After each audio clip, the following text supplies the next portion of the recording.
తాడేపల్లిలో మరి వైసీపీ కార్యాలయం కొత్తగా కట్టుకున్నటువంటి సగం పూర్తయినటువంటి సందర్భంలో కోర్టును ఆశ్రయించి దాన్ని కోర్టును ఆశ్రయించడం జరిగింది.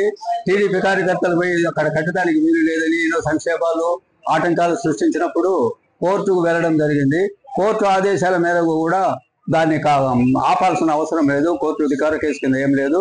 అక్కడ మా బిల్డింగ్ కట్టడానికి ఎలాంటి ఆక్షేపణలు లేవని కోర్టు కూడా చెప్పినప్పటికీ కూడా కోర్టు ఆదేశాలను విస్మరించి కోర్టు ఆదేశాలను కూడా లెక్క చేయకుండా మళ్ళా అదే ప్లేస్లో కట్టకుండా అడ్డుకున్నటువంటి తెలుగుదేశం కార్యకర్తలు చాలా దుర్మార్గంగా ప్రవర్తిస్తున్నారు.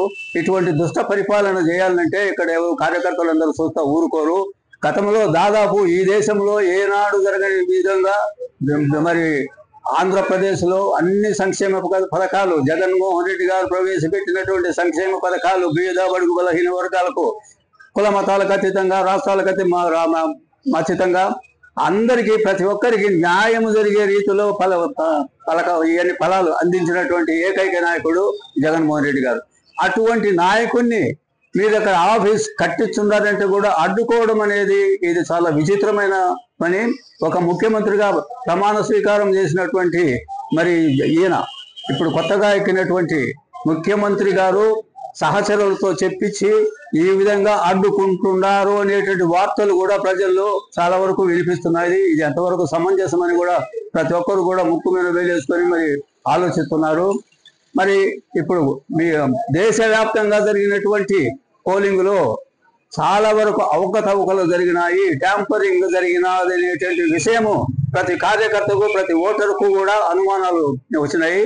కానీ ఈ అనుమానాలను నివృత్తి చేయడానికి ఇటు రాష్ట్ర చీఫ్ ఎలక్షన్ ఆఫీసర్ కానీ అటు సెంట్రల్ ఉన్నటువంటి చీఫ్ ఎలక్షన్ ఆఫీసర్ కానీ కమిషనర్ ఎవరు కూడా ఎలాంటి చర్యలు తీసుకోకుండా నిమ్మకు నీరెత్తినట్టుగా తిరుగుతున్నారు.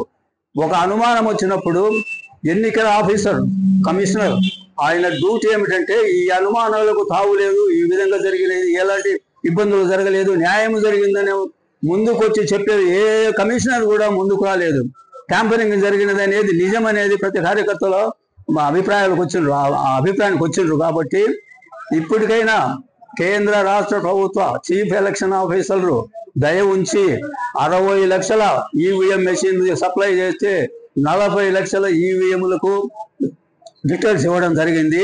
తక్కిన 20 లక్షల ఈవీఎంలకు ఎలాంటి వివరణ ఇవ్వకుండా కార్యకర్తలను మధ్య పెట్టుతూ వైఎస్ఆర్సీపీ కార్యకర్తల మీద తెగబడి వాళ్ళ ఇళ్లలోకి పోయి వాళ్ళ ఇల్లు పడగొట్టి వాళ్ళను నానా చిత్రహింసలకు గురి చేస్తున్నటువంటి ఈ చంద్రబాబు చేష్టలను మీరు గమనించి ప్రతి ఒక్కరు కూడా న్యాయం చేస్తారనేటువంటి న్యాయం జరగాలని నేను కోరుకుంటున్నాను. మరిన్ని వీడియోస్ కోసం ఛానల్ ని సబ్స్క్రైబ్ చేయండి, లేటెస్ట్ అప్డేట్స్ కోసం వాట్సాప్ ఛానల్ ని ఫాలో చేయండి అండ్ లింక్ డిస్క్రిప్షన్ లో ఉంది.